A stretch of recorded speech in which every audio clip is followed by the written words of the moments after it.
So let's continue.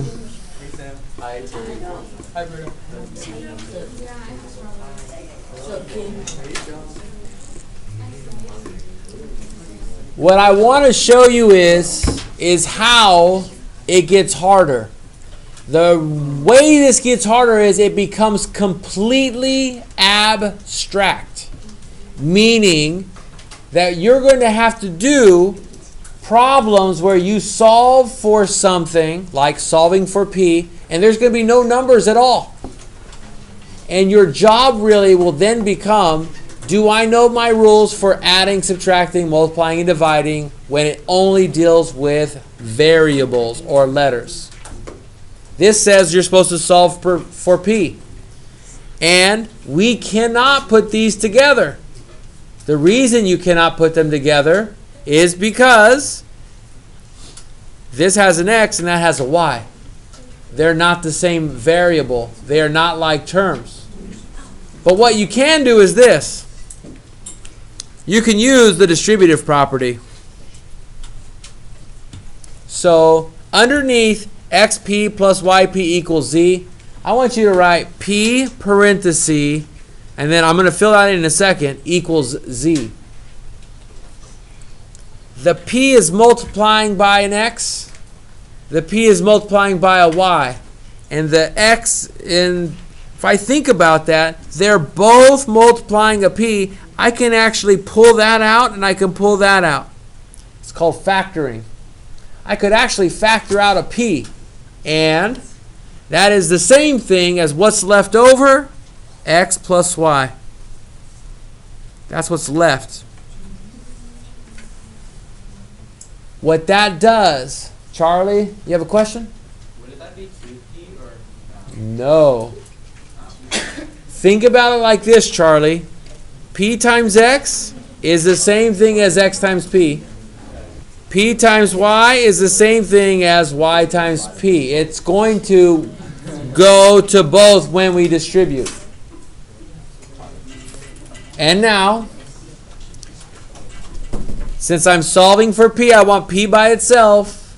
P is multiplying this whole group. Since it's multiplying the whole group, the easiest thing to do is to divide by the whole group, x plus y.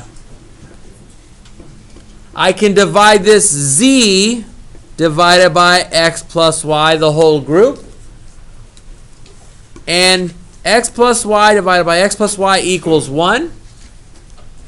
P will equal z divided by x plus y. It's a weird answer, but that's what our answer is.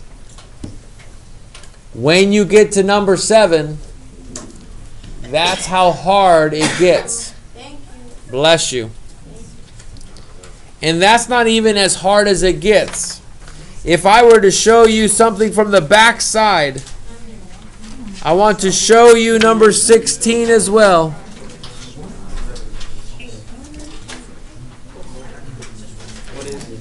Negative 2z minus xy equals x plus 7. And we need to solve for x. I need to get the x's by themselves. So here's what I'm going to do. Since I want to get the x's by themselves, I'll scoot this over to the left a little bit. Since I want to get the x's by themselves, I want this x on the same side as this x over here.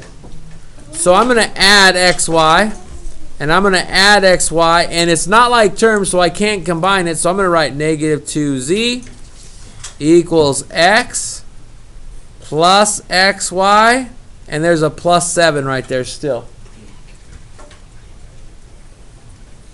Here's my line. I added xy, and it can't combine with anything because it's not like terms. I'll zoom in a little bit more. Some of you look like you're squinting.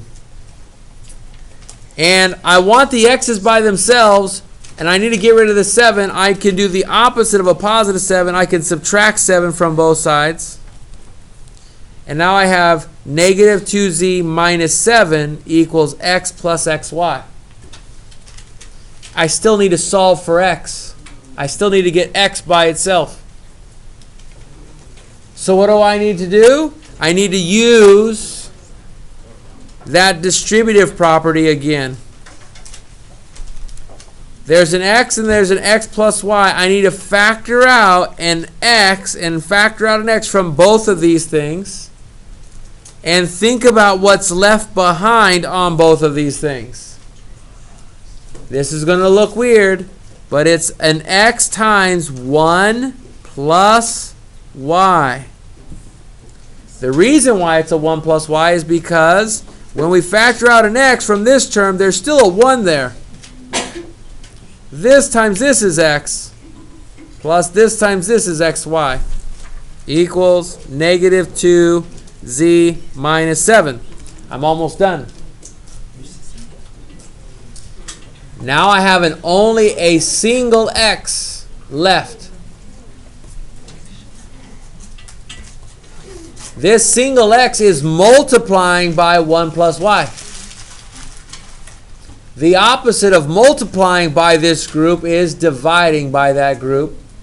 So what am I going to divide by? 1 plus y. Exactly. This whole left side gets divided by 1 plus y.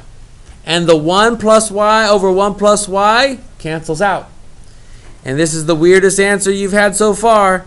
My answer is negative 2z minus 7 all over 1 plus y. That's what x is equal to. That is as complicated as it gets. What you have to do is you have to go step by step putting things together and undoing things to get it by itself. So that's like number 16. I have an example like number 8 as well if you want to see it. Well, yeah, let's do number 8 as well. I got one more. I got room for one more. Let me flip this over. 8. N equals P minus K all over J. Solving for P.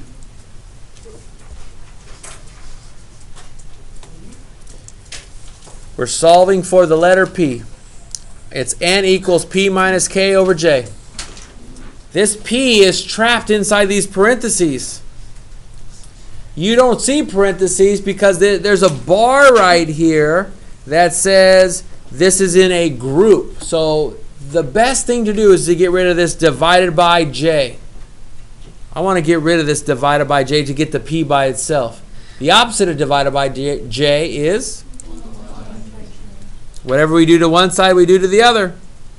When we multiply by J, this just becomes Jn. That means multiply. Jn equals P minus K.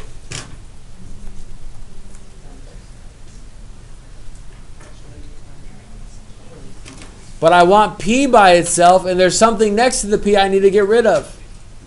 Okay. You add So what am I going to do? add K to both